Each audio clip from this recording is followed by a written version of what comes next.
Plus il y a d'obscurité et plus la lumière a une valeur extraordinaire. Donc il faut vous fabriquer une carapace de renforcement et d'encouragement, de manière à ce que ces comparaisons-là, elles ne puissent pas vous casser. Même quand vous voyez des gens qui ont réussi dans la gamme du hit parade, ils ont réussi dans la connaissance de la Torah ou autre, et ils sont plus avancés, ne vous comparez pas. Le principal, c'est d'être Samer Bechelko, d'être joyeux dans ma part, tout le temps.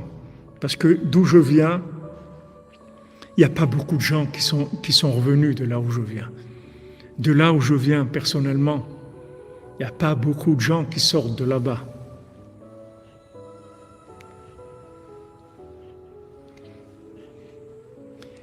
Donc il faut être joyeux de ça.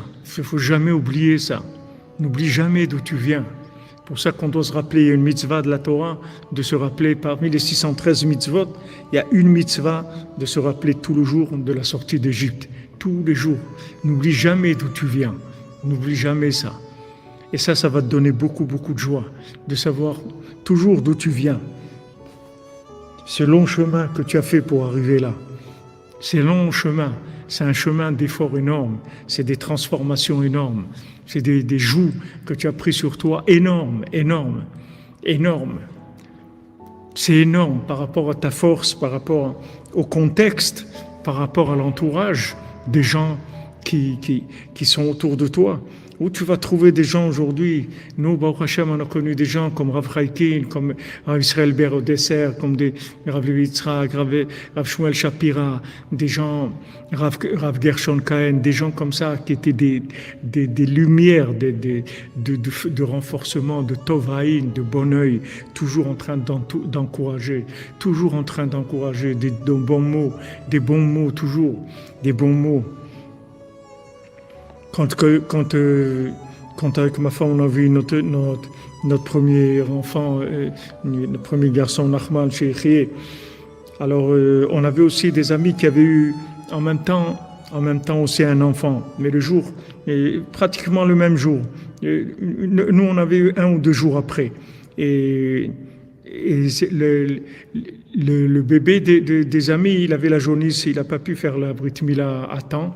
Ça fait que nous, on a fait la Brit Mila avant l'autre enfant qui était né avant. En fait, il devait faire 2 jours ou 3 jours avant, et nous on a fait avant. Alors Rav Chaikin à Shalom, quand il est venu quand il était là à la Brit Mila, puisque c'était à la Yeshiva, c'était Shabbat, on a fait chez lui, on a dormi chez lui à la Yeshiva, on a mangé chez lui, il a dormi chez lui, chez Rav Chaikin Shabbat. Et à la Brit Mila, il m'a dit, toi, t'es toujours le premier, hein. T'as toujours le premier, hein. Mais quand Mashiach il va venir, toi aussi tu seras le premier à l'accueillir. Alors, il vous dit quelque chose comme ça, Rav Chaikin. Quand Mashiach il va venir, tu seras le premier à l'accueillir. Vous vous rendez compte, Rav Chaikin, l'élève du Chavetz Chaim, il vous dit quelque chose comme ça. Mais qui je suis, moi, pour qu'il me dise quelque chose comme ça? Mais il me l'a dit à moi. Mais il ne l'a pas dit à quelqu'un d'autre, il me l'a dit à moi. Vous comprenez?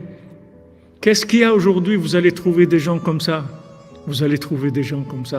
Qu'est-ce qui veut vous dire ça aujourd'hui? Et même si vous dites quelle valeur ça a par rapport à qui c'est, il faut que la personne elle soit grande pour que ça ait de la valeur ce qu'il a dit. Où on est, dans quelle obscurité on est, dans des ténèbres on est. Tout ce qu'on fait, c'est des miracles. Tout ce qu'on fait de bien, c'est des miracles chaque jour.